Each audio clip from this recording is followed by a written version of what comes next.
No. Come on, where is it? Dave, it's your Idaho Central app here. Any chance you're missing a debit card? Let's get that taken care of for you. With ICCU's card control, you can turn any card off with the tap of your finger. You got it. And back on again. Out, out, out, out. The closest Idaho Central Credit Union branch is in your pocket. It's the fall kickoff sale at Lithia Ford of Boise. We're going all the way so you can score more for your trade-in and trade up to a new Ford truck or SUV today. Visit Lithia Ford of Boise, where Ford begins in Idaho.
This is Bronco Nation News Live. The best interviews, the most informed opinions, the latest breaking news, all from the top Boise State insiders.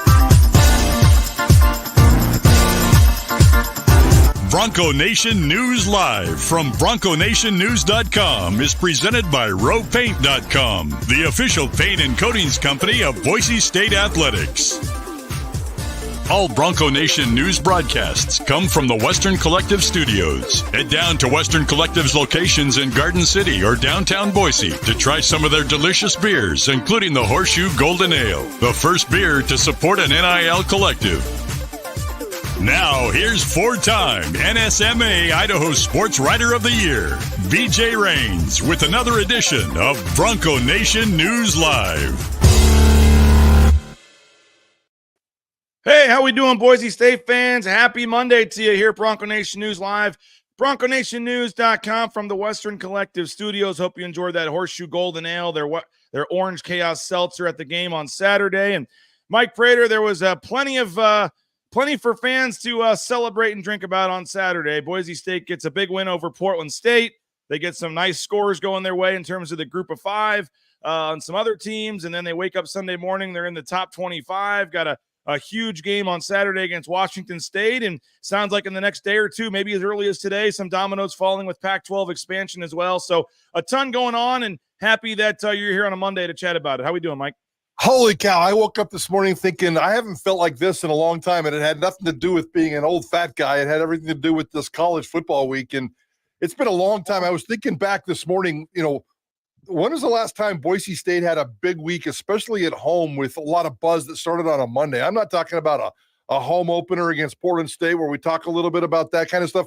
I mean, this is a big-time football game. It's big-time buzz. This is Boise State football that we've seen in the past, and I cannot wait. You wake up on Monday morning, you're not going to go to bed till about 3 a.m. on Saturday night. It's going to be a long week, but this is going to be one of those classic weeks that we love around here, BJ. Oh, I would have taken 3 a.m. last Saturday. It was like 4:30 for me. Always fun when you get home at 2:38, and then you're like, oh, I still have a story to write and some work to do. So that was fun. But we did have fun on the post-game show. I thought Brad Bedell, Kent Riddle did a really nice job till I got there, and then I helped reel them in a little bit, and we got back on track a little more there in the second hour of the show. But hope you enjoyed that. And again, I've had a couple complaints about the profanity. Well, I'll talk to Brad a little bit about that. I agree. We don't need some of the profanity, but also it's 1 a.m. on a Saturday night. You just watch your college football team win. Like, you're probably not watching that with your kids anyway. They should be asleep. It is what it is. It's a little more PG 13 rated for a post game show. It's a BNN after dark. It's 1 a.m. I'm not going to really complain too much about it because I thought that overall 99% of the content, when you listen, you're getting great stuff. And I appreciate both those guys and think they do a tremendous job. But I will say that I'll talk to Brad. Me and Brad have discussed it, and we will I told him, I said it on the show live, Mike, every time he dropped the F-bomb, he had to give me $10 back of his paycheck. And so I think by the end of that show, he did that show for free. No, overall, I think they do a tremendous job. They bring tremendous insight. I really appreciated it, what they bring to the table. And that's just kind of their style. They're two really good friends that joke and laugh and tell stories. And it's just the way it is. So I thought that it was, I thought it is what it is. So I appreciate both them. I'm looking forward to the Washington State game next week. But Mike, I mean, there's a lot to discuss from that game. And like you said, moving forward here, we can go in a number of different ways. We do have 2 voicemails that came in, by the way, our Signature Roofing voicemail line. If folks want to leave us a voicemail, you can do it over the weekend. You can do it Monday morning before the show. Signature Roofing, our new roofing sponsor here at Bronco Nation News, sponsors of the voice inbox. So, you've got a call screener, Mike Prater. JP can screen the calls. He's got a dump button. We don't have that here on BNN. So we can't, I don't feel comfortable enough taking the live calls, but people can now leave us a voicemail at speakpipe.com/BNN, and we can play a voicemail of folks' comments and thoughts after I've listened to it and screened it. So we do have 2 in the system that we will get to on today's show. But again, so many different ways to go in this game. We saw Malachi Nelson, 2 drives, 2 touchdowns. Some fans were a little unhappy that Ashton Jeanty didn't get more work in this game, and maybe in particular didn't get the ball at the 1-yard line when they gave it to Maddox Madsen instead. Where overall the Portland State game, where do you want to take this thing? No, it's perfect. I mean, other than maybe a couple of injuries that I'm sure are going to be a hot topic of conversation today, especially at the press conference here at noon with Spencer Danielson. But it was a beautiful day. It was perfect. It was exactly what you wanted in a home opener, and it was a great vibe, a dominant win.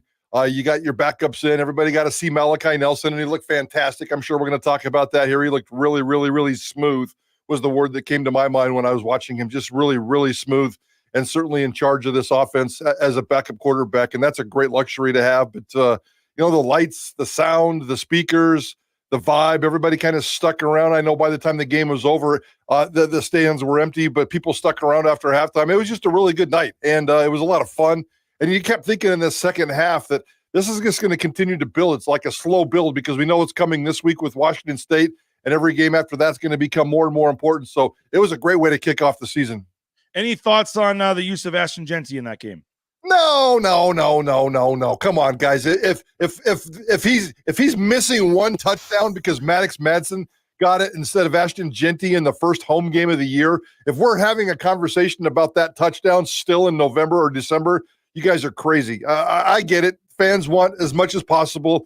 I thought it was Spencer Danielson. He told us in the press conference that he purposely sat down Jeanty at halftime, and I'm all for that. There's no reason to get him out there. Would one more touchdown have been nice? Would a 1 instead of a 0 under the touchdown column looked okay? Yeah, it doesn't matter, guys. Come on. Let Maddox do his thing. Let anybody who wanted to touch the ball do his thing. Not that big a deal. If you're worried about Ashton Jeanty and one touchdown after that game, focus on what the real priorities are when it comes to this football team. Well, I guess you're speaking to Matt then, because he says, did Jeanty lose his shot at the Heisman when Maddox Madsen vultured his QB sneak touchdown? That is, no offense to one of our fine listeners, but that is the definition of a college football idiot right there. Come on, guys. Be smarter, be better than that, and it won't come to – I promise you, Boise State, Ashton Jeanty did not lose the Heisman because, first of all, he's not going to win it. But did he lose a trip to New York City? No. Just because of that one touchdown, not happening.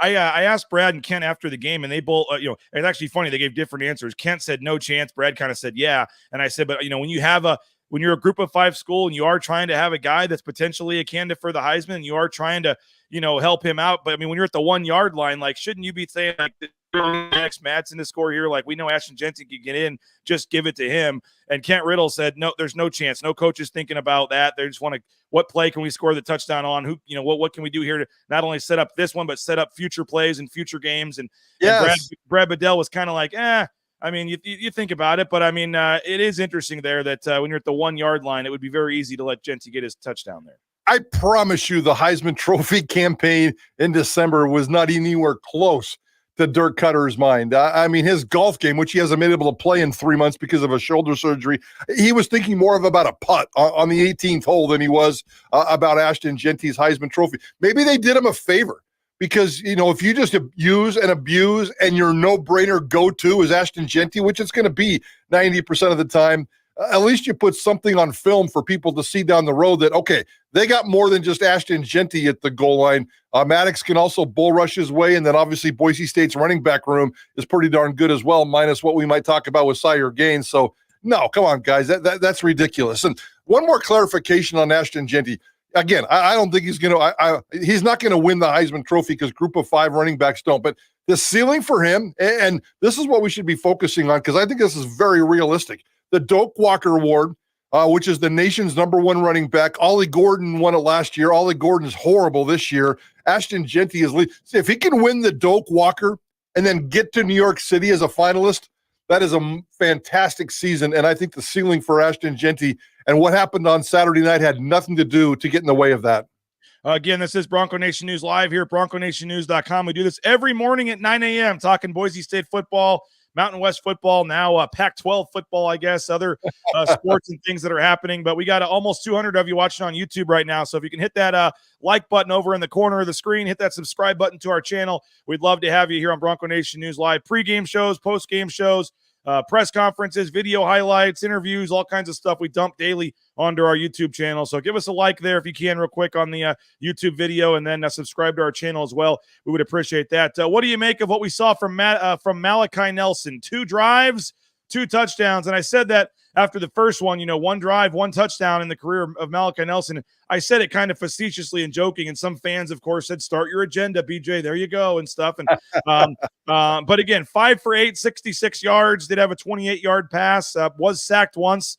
But just overall, your thoughts, Malachi Nelson, his debut as a Bronco. Best backup quarterback in the Mountain West Conference. Best backup quarterback in the West. One of the best backup quarterbacks in all of college football. I don't know. I'm just throwing that stuff out there. Certainly he didn't do anything on Saturday night, not to give you those kinds of accolades. I thought he looked smooth. I thought he walked in like – don't forget, Malachi Nelson hasn't – other than, 4 victory formation snaps or 3 snaps at USC last year, I think. I can't remember exactly what they were. Those don't count. Malachi Nelson played in a live football game for the first time in 20 months, almost 2 years, actually 22 months. The last time he played a football game, high school, postseason, he lost 52-0 as the #1 high school quarterback in the United States of America. That's been getting in his mind a little bit, and all of a sudden he walks out there on the blue on Saturday night and just as smooth as butter. Are you kidding me? I thought he was great. I thought he was fantastic. I thought he ran this offense without any kind of hitch, in terms of what it was like before he came in. I'm not going to create any kind of quarterback controversy. I think Maddox Madsen is playing better all the time. He had a fantastic game as well. He's perfect for this dirt cutter offense that starts with Ashton Jeanty. But if Maddox Madsen can't go for whatever reason, Malachi Nelson was awesome. Now, he's going to get the itch, and he's going to want to play a lot of football, and it's going to be pretty painful to sit there on that sideline and watch, but that's okay. Your future is bright, and you're here for a mission, and I thought he looked good, and we're off and running with this quarterback issue. Speakpipe.com/BNN. You can leave us a voicemail. Our friend Bob Schuler, the former Boise State catcher, was the last catcher in 1980 before they shut down the team.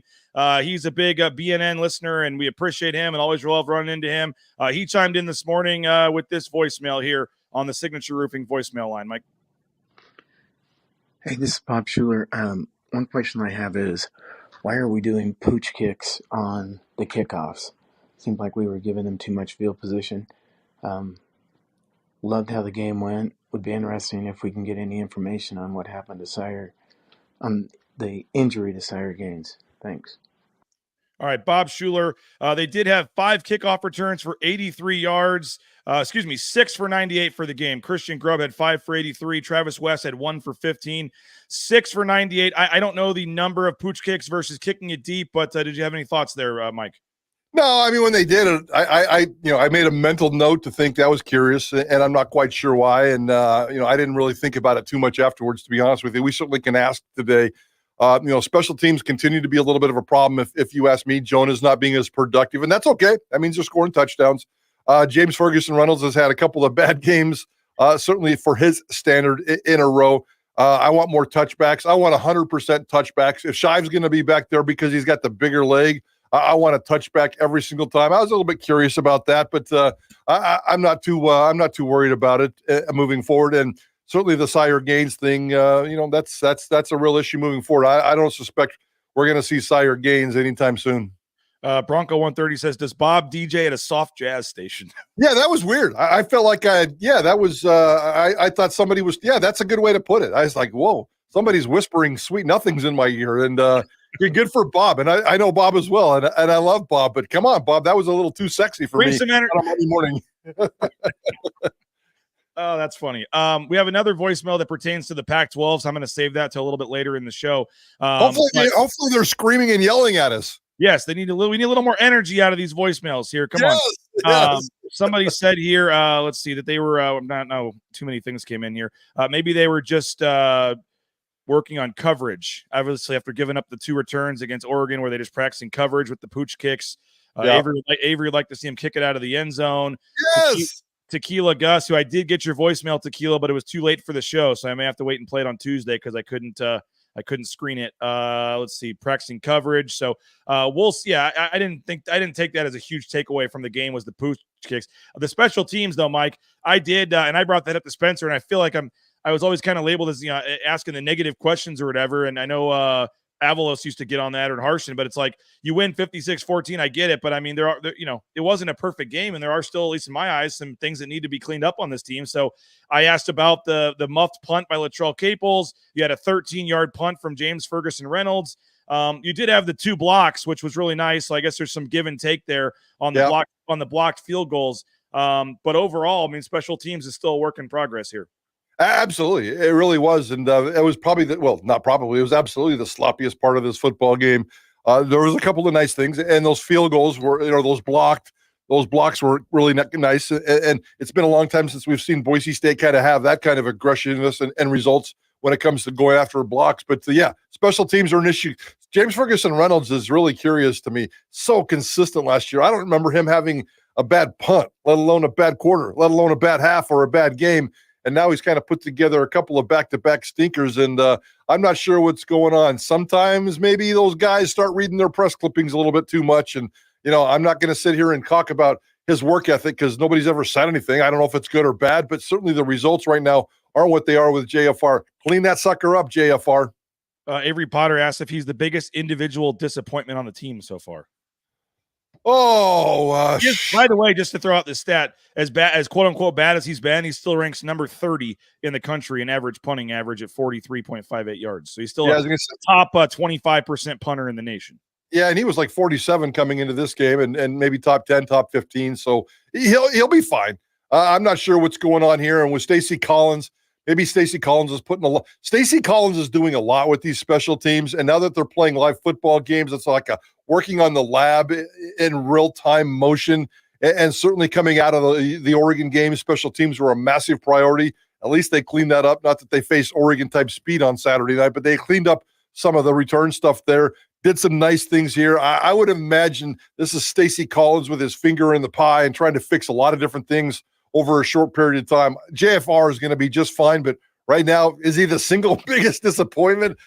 Sure, why not? Let's beat up on the punter on a Monday morning because there's not a lot else to beat up on. But sure, why not? Let It Roll does point out, though, they rank 130th in net punting in terms of almost dead last in the country in net punting to this point through 3 games. So obviously, the punting is something that has to get cleaned up. And unfortunately, when you're 3 games in, though, you have a 113-yard shank that impacts the numbers pretty good. And the 2 returns last week certainly didn't help those numbers as well. Yep. So, certainly some stuff to clean up there. By the way, not to take any of the blame or scapegoat or ever away from Stacey Collins, but it is Tyler Rasa that works directly with the specialists in terms of the punting and kicking. And it's all heavily involved. They're all involved. And I'm not blaming Tyler Rasa at all. I think he's doing a heck of a job but they do have Tyler Rasa that works more directly with the specialist than a Stacey Collins does. 1 or 2 final things from this game, then let's move on here, Mike. Again, we got the Washington State game and then the Pac-12 stuff that I want to get to. But you mentioned Sire Gaines doesn't look good there. He was seen on the field after the game in a boot and crutches. The public saw that. Everyone saw that. I think that's fair to report at that point. He's in crutches on the field. There's others saying that Caples was injured as well. I didn't see him personally. But other folks are saying here they saw him in a sling at some point on the sidelines. I can vouch for that. I did see him on a sling on the sideline. So it was his right shoulder, right arm. So not good for Latrell Caples. Hopefully that's more proactive. I think Sire is serious. Yeah. Let's keep our fingers crossed that Caples is just a little owie right now. Okay, well, yeah. Then if Boise State doesn't want us reporting that, don't have him walk out there in crutches on the field after the game, where the Exactly. public can see that. So I think that's fair game at that point. Then for both those 100%. guys. But with that said, we still don't know what's going on with Breezy Dubar. Another game where we thought he'd be back there, and then he didn't play again. And I'm not ready to say Dylan Riley is the next coming of Ashton Jeanty or whoever. But and again, most of his action was second half. I get it, but 6 carries, 96 yards, 2 touchdowns. If Dylan Riley needs to become a bigger part of this offense as a number 2 or number 3 back here for a couple of weeks, I mean, it looks like there's worse options than Dylan Riley right now. Oh, absolutely. And you could even throw Tyler Crow in there. I think he's deserved it. Is he a true number 2? Do you want, that's a little bit of a drop off if you ask me, but I'd feel comfortable if you had to go number 2 in terms of Tyler Crow. So I think Dylan Riley is going to be good for a true freshman. Yeah, that was just let's not get too excited over one run, over one game against an FCS opponent, but that dude's got serious speed. I know he's one of the guys that came in late. He didn't even join this team until June.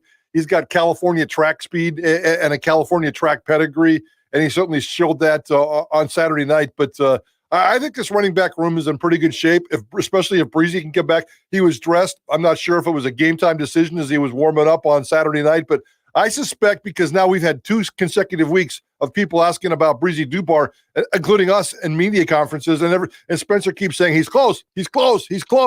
I think he's probably close enough to play on Saturday night if they need him.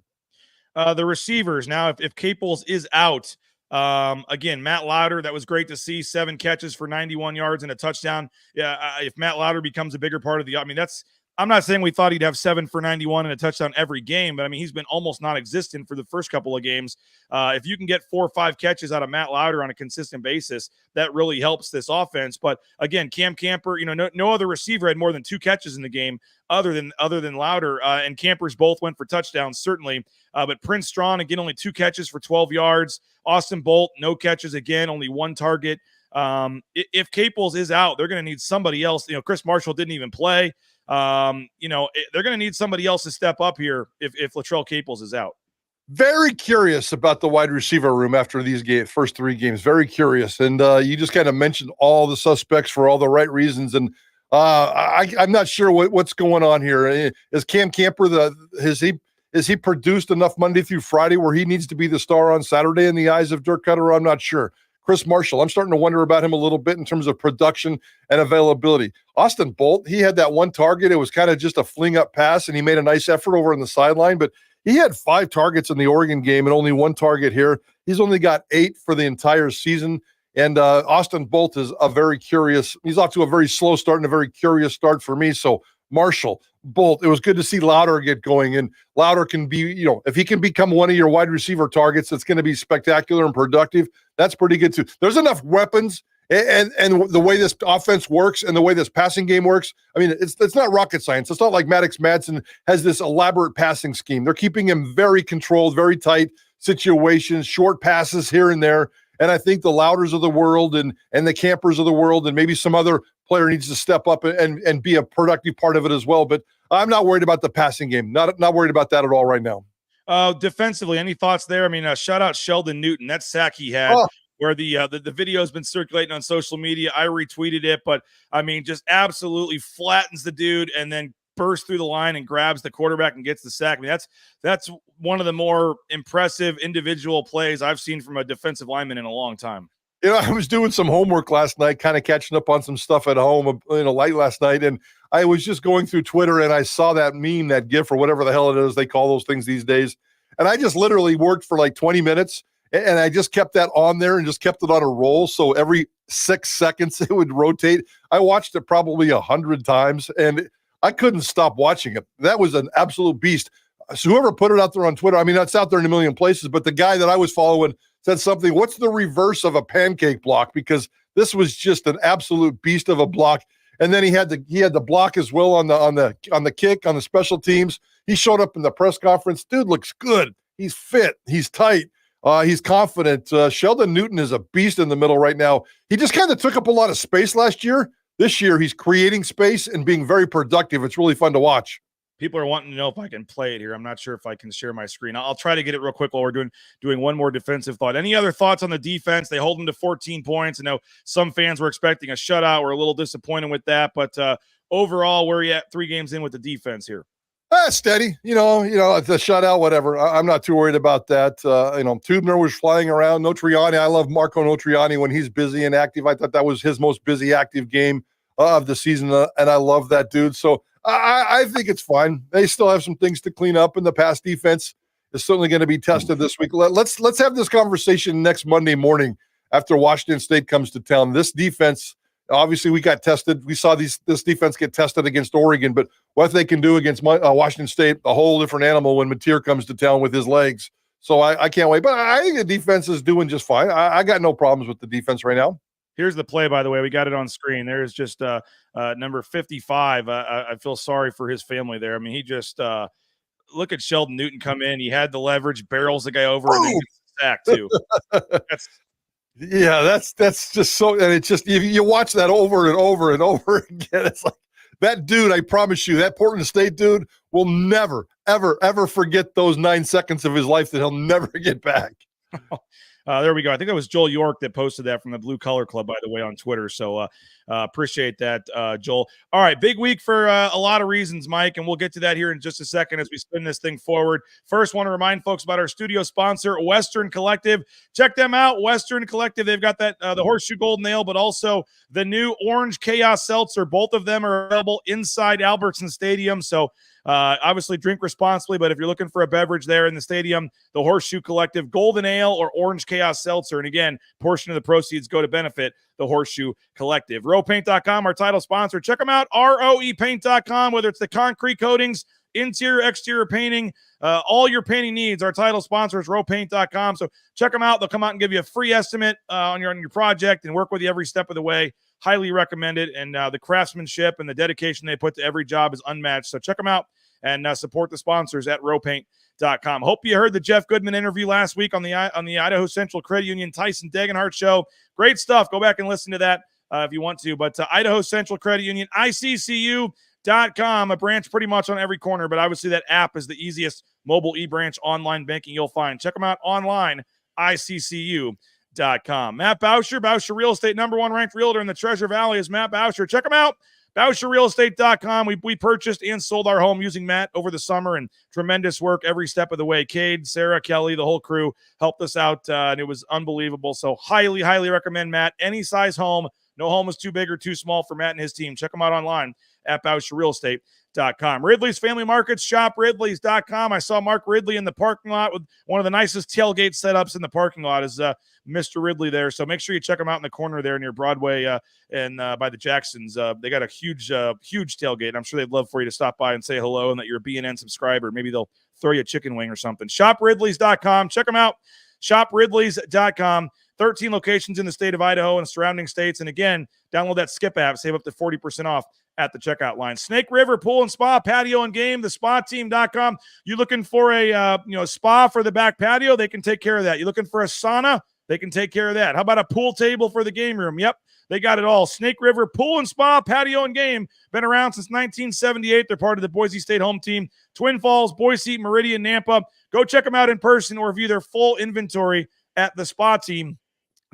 And of course, the Lithia Ford of Boise fall kickoff sale is underway. Make sure you check them out. They got 6 student athletes rocking vehicles from Lithia Ford. So check them out, lithiafordboise.com, to view that full inventory of vehicles. And they're going to have an NIL thing coming up, Prater, on the Saturday of the bye week, the second bye week. You can go meet these guys, make plans for that on October 19th. We'll tell you more about it moving forward. But again, check them out. Big supporter of Boise State.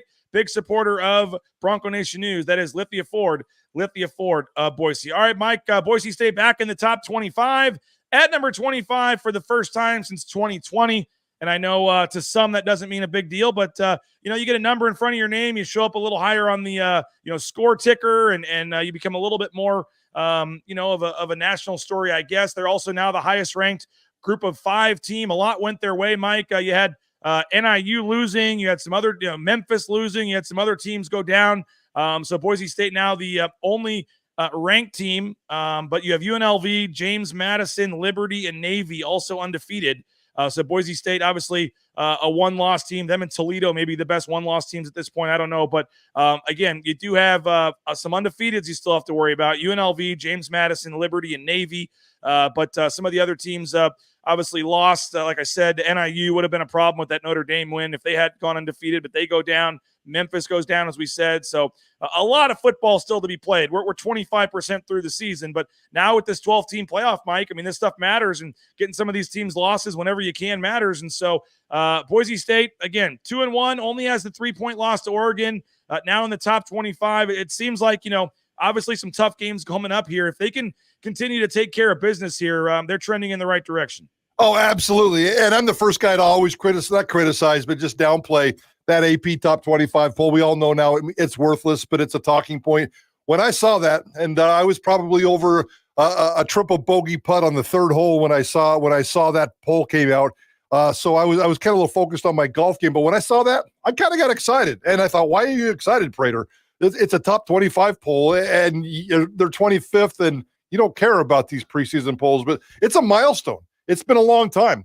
It's been a long time, as you guys pointed out, because I'd forgotten exactly when, but in 2020 was the last time. And certainly we want to forget about 2020, not because of the bad football, just because of the bad things going on this planet at that time. And it's kind of a gray area, kind of a cloud. And you think back to the point where Boise State used to always be in these top 25 polls. And now that they're back, I thought it was just a milestone. That's important for the fans, important for this football team. It's important, as you said, a program that's trending in the right direction. So I thought it was kind of cool. And I caught myself off guard a little bit thinking, this is a nice deal, and certainly fans should celebrate it. Now let's go out and prove it on Saturday night against Washington State, who's number 26. And that's a beautiful game. And I wish they would have both been ranked. That would have been really, really cool. There's not a lot of ranked versus ranked opponents games this weekend. Obviously Georgia, Alabama is number 1, but if Boise State, Washington State could have got in there, that would have been just a little bit more cool. But hey, I thought it was a nice moment. And certainly a good trend, checking off the box for Spencer Danielson as he continues to build this program.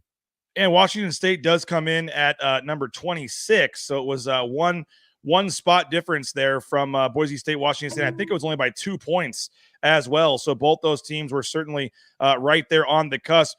Mike, we were both there. It was Portland State, but it was a sellout. It was the 4th largest crowd ever, and the crowd was bringing it right off the bat. This was right before the team came out.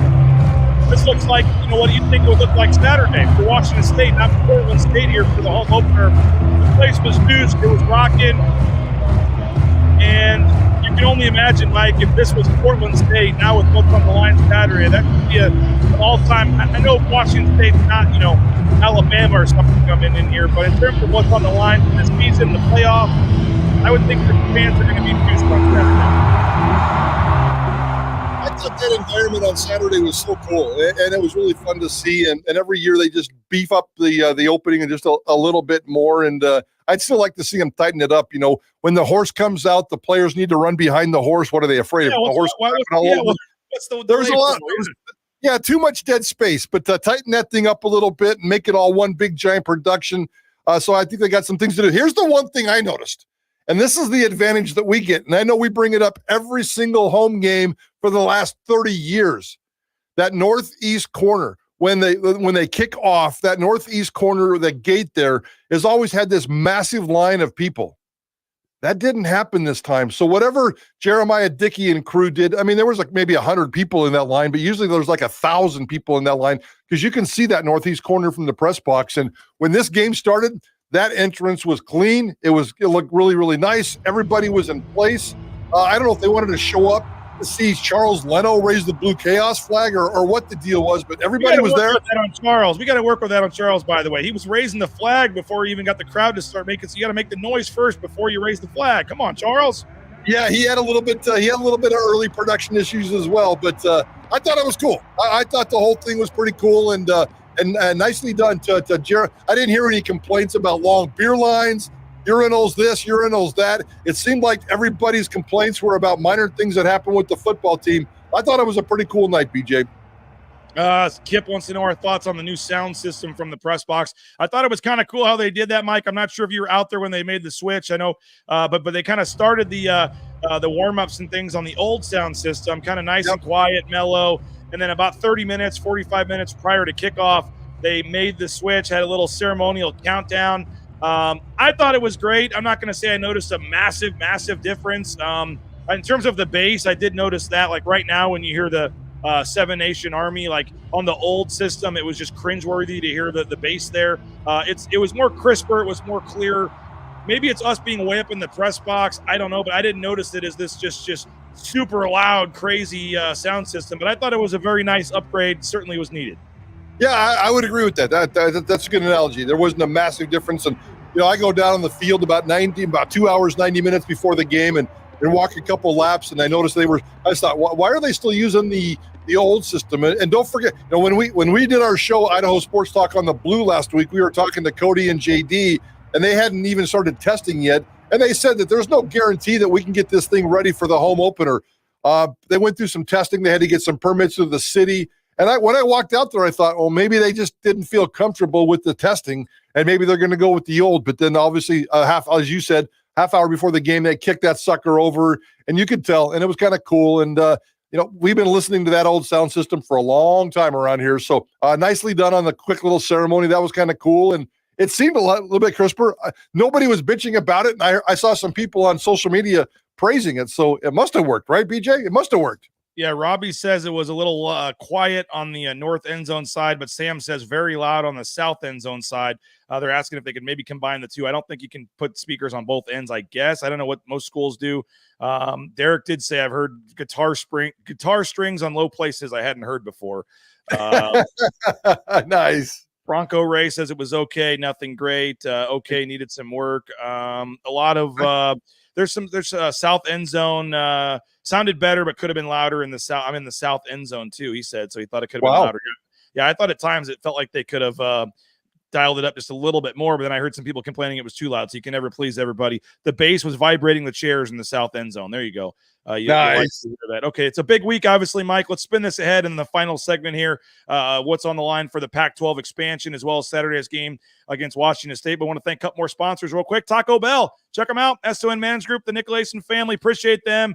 Stan, Steven Nicolason, their support of Bronco Nation News. They are hiring, so if you're looking for a job, TacoBellWorks.com. You get free food while you work, half your wages the next day after your shift, and a lot of promotional opportunities, great work environment.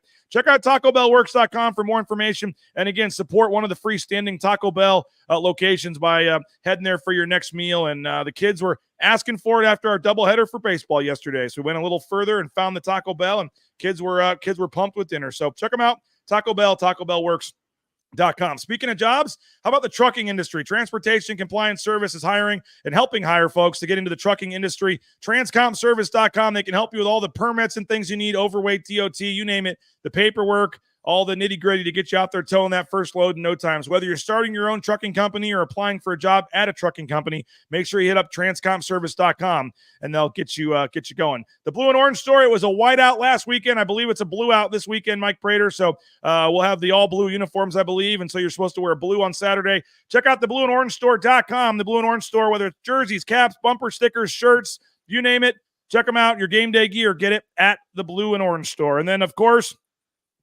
our man, Ahmed Hassanin, he had a sack, didn't he? He did have one sack. Yeah, he did have one sack. He had one sack for 4 yards. So I'm just triple checking my notes here. So you get a 91-cent coffee or fountain drink today. Get out to Jackson's. Get a 91-cent coffee or fountain drink thanks to Ahmed Hassanin's sack at Jackson's. So, again, Jackson's is taking care of you at 91 cents today. Coffee or fountain drink. Get over to Jackson's. And if you buy a hot dog, 25 cents goes to help the Horseshoe Collective at Boise State. So we appreciate our friends over at Jackson's. And again, get over there today for that 91-cent sack from 91-cent coffee or soda, thanks to our man Ahmed Hassanin, his sack over there at Jackson's. All right, one more voicemail I want to play again. You can leave us a voicemail at any time during the day or before the show, but if I get it after like 8:45, probably too hard for me to get into the system, but we had one from Ben. Ben has a voicemail here chiming in. Hey, BJ, where would you rank this game coming up as an all-time important games on the blue? Also, if the Pac does not get Memphis and Tulane and the other schools east, are most fans going to be disappointed if it ends up being UNLV, Utah State, and other Mountain West members? All right, a couple of good questions there from Ben. All time on the blue. Again, they've had top 10 teams come in. They've had bigger ranked teams come in.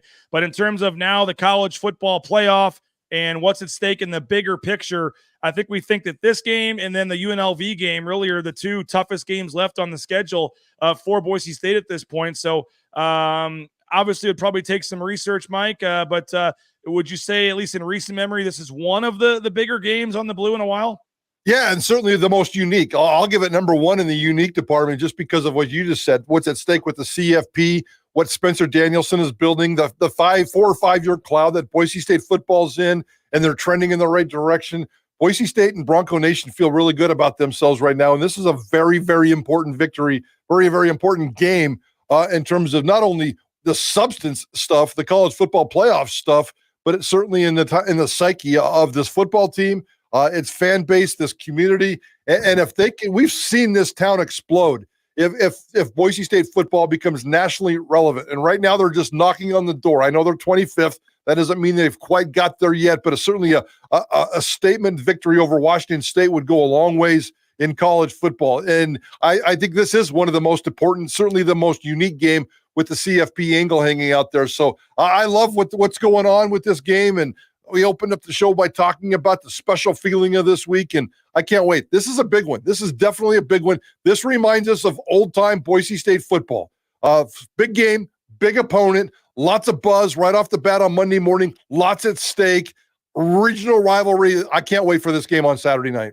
Have you seen the prices for this game? According to It's Keaton, the second most expensive game in the country, behind Bama, Georgia, starting at $170 in the north end zone. So the second most expensive ticket in the country this weekend, as of right now, Mike Prater, is this game. It's been sold out for over a week. Obviously, a lot of Washington State alums in the area trying to get tickets as well, a lot on the line. So a lot of people excited for this game. We'll track that. But in the final couple minutes, I do want to talk about the Pac-12 and the second part of his question there.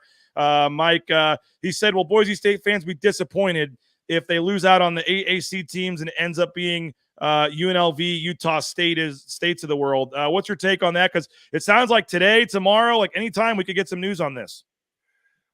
Yes, the word disappointing would be an understatement, and it's not just for – it would be disappointing for three different factors. I mean, it'd be disappointing for the fan base. It'd be disappointing for the team. It'd be disappointing for the television executives who are – trying to give them some money if they can put something together. I'm kind of worried about this, BJ. I'm not getting the feeling that the Memphis, USF, Tulane, Texas, San Antonio thing is going to come together. It's very complicated financially and so many other different reasons. I'm not giving up hope on it. I'm keeping my fingers crossed, and I'm hoping they can do it. Now, if the backup plan is UNLV and Utah State, that's not good. This is just another Mountain West team, another Mountain West conference, and they just folded Washington State and Oregon State in, and it's not going to create any kind of buzz. It's just kind of Mountain West light with a shot of with a quick injection of steroids. It doesn't last forever, and I think that's a problem.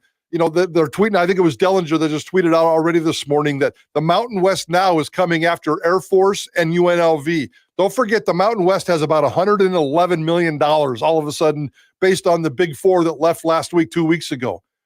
And according to that report, the Mountain West is giving UNLV and Air Force significant one-time payment offers to stay in the conference. And if Gloria says, I'm going to give UNLV or I'm going to give Air Force, I'm going to give each of you, let's say $5 million, just a one-time deal to stay in the conference, and they stay, that's cool for them, but certainly isn't good for the Mountain West. If the Memphis thing doesn't come together, then where does the Pac-12 go? I think there's a chance that there's a third scenario that they have to go off and chase Conference USA teams or who knows what at that point. If the Mountain West gets buttoned up, if the Memphises of the world and their partners get buttoned up, where does the Pac-12 go? I'm really, really worried that this thing is a little more of a slippery slope than we thought 2 weeks ago and certainly last week, but hopefully some news comes out this week. We've reached out here at Idaho Sports Talk for Commissioner Gould of the Pac-12. She declined to come on our show, which I was really, really disappointed in that. I know she's done 2 interviews, both of them in very, very comfortable environments. We don't have any kind of a relationship with her, but I think this is a big week, and I'm hoping they're just being proactive in terms of not doing a lot of interviews while this critical week happens behind the scenes. Yeah, I mean, that's interesting, and it makes a lot of sense. And I think we all expected, right? Like, to this point, Gloria Navarez has shown that she knows what she's doing, and she's been on a very good job with the Mountain West. So I don't think she's just going to sit back and let the conference fall apart here. So if she thinks that UNLV and Utah State and Air Force, whoever, like are big pieces to keep this thing together, then and you have $100 million together, like, yeah, like that I don't think we should be surprised that she's doing that. And it makes a lot of sense. But man, if they get UNLV and those schools to stay in the Mountain West, and then they can't get the AAC schools either. I mean, I know this is kind of a joke, but he says go grab NIU and James Madison. I mean, where would they go from there if the Pac-6 can't get either group? I don't know. And this is just, I mean, I'll be honest. And I try to be as broad of a thinker as possible. And in this particular case, I didn't think that there was a third scenario. I truly believe as we woke up this morning, there is now this third scenario. So the AAC, if it gets shut out, if the Mountain West gets shut out, where do they go? I believe that that's a legitimate number 3 scenario that we have to start talking about. We'll certainly dive into that hard in Idaho Sports Talk today. BNN Live all week long. That needs to be a topic of conversation. The Washington State, Boise State game serves as a perfect backdrop to this Pac-12 storyline and what's going to happen in the future. And all of a sudden, I'm a little scared. I mean, you go to the Big East and it blows up. You go to the Mountain West and it blows up. Every time Boise State gets itself into one of these exciting conference realignment situations, something happens. And I'm afraid that scenario is on the table right now. I don't think it's going to happen, but it's certainly something that we have to think about. Let It Roll says Texas schools. I'm not sure what Texas schools, unless you're talking Texas, really do anything for me. Skylar Bragg says Sunbelt. Was super skeptical about this from the get-go. Felt like Big East 2.0 from the beginning. Yeah, this is going to be very interesting to watch now. We'll see what happens. Again, we're in the time now, Mike, it sounds like where we're going to have to refresh Twitter, every couple minutes here. Anything could happen at any point. You mentioned you'll be all over that. What else we got coming up, Idaho Sports Talk today? Yeah, so then we're going to talk about the game, break it down a little bit, and put that sucker to bed Saturday night, and then fire up to Washington State. We're just going to kind of capture the vibe and ride the vibe of what we think is a really cool week. Set the table for the conference realignment, set the table for Washington State, set the table for this game. One thing I saw yesterday, and you talked about the tickets and the prices, and this is the second most expensive game. It's a kind of a crappy weekend for the second straight weekend. Some big games at Georgia, Alabama, and then Washington State, Boise State, and a couple of others. So Boise State, Washington State's going to get a lot of love. But here locally, I saw people on social media yesterday begging for tickets and talking about the secondary market. And you don't see that around here anymore. Usually the conversation led by probably yours truly and maybe a little bit you about fans around here is, why isn't the game sold out? Why do they leave at halftime? Let's beat up the fan base again. Well, the conversation this week is about how the hell do I find tickets? Where can I go get tickets? Hey, my buddy, I need some tickets. Social media tickets, secondary market tickets. Really, I have to spend $150 to get in this game? Those are the kinds of problems that Boise State football wants to have, and that's going to create the buzz this week. So I think it's a monster week, and I cannot wait to continue this and keep it going. I've had 3 or 4 people ask me. I'm like, I don't even have my wife and kids can't even find tickets. Like, no, the demand for tickets is high for this game as I can remember in a long time. Maybe going back to the Chris Peterson return game in 2015 or some other games, but yeah, should be fun. Again, Spencer Danielson speaks at noon. We'll stream that live here on Bronco Nation News. So come back at noon, maybe 11:55-ish. We'll get the stream going. Spencer Danielson, Dirk Cutter, Eric Chenander will talk at noon. And then Prater, Johnny, Bob, JP, the whole crew will be all over it 3 to 6. And I'll have those updates if anything has happened in the Pac-12 expansion. So 3 to 6, Idaho Sports Talk, KTIK 95.3 FM, 1350 AM. KTIK.com, the app, all the different ways you can listen to them. So, Mike, appreciate it as always. Thanks to JP for you got a column coming this week at some point. Folks can be ready for that at BroncoNationNews.com. Thanks to JP as well for helping get us on the air here. And again, enjoy your day, everybody. We'll talk to you at noon for the Spencer Danielson press conference, and then 3 o'clock on Idaho Sports Talk. Jay Tuss, I heard him get called out on the news last night. I mean, it's going to be an interesting week for him and Brady being Washington State alums and a big game on Saturday. I've never had to do that. I don't know if, trying to think when Utah's played Boise State, if that's ever, in football, I don't know what that feeling's like for you, but I've never had to do that where my alma mater's played the team I'm covering. It is a little bit different. I don't like it because usually Boise State kicks Utah's butt, and I don't like it. So I hope those two teams never play again. ever again, and so many Cougar fans in this valley. That's going to be kind of the excitement part. Rarely is the opponents have some kind of traction in this market leading up to a Saturday football game. And this is going to be a different element, and I'm looking forward to that. That's going to be fun. And I hope BJ and Brady get beat this weekend. Jay and Brady. Yeah. I'm sorry, Jay and Brady. I'm rooting for your Kansas Jayhawks, at least for this. You're the only one of us, I guess. But yeah, been rough. All right, we'll talk to Jay. Poke a little fun at that tomorrow at 9 a.m. Have a great day, everybody. We'll talk to you at noon for Spencer Danielson, then 3 o'clock for Idaho Sports Talk. This Bronco Nation News live, BroncoNationNews.com.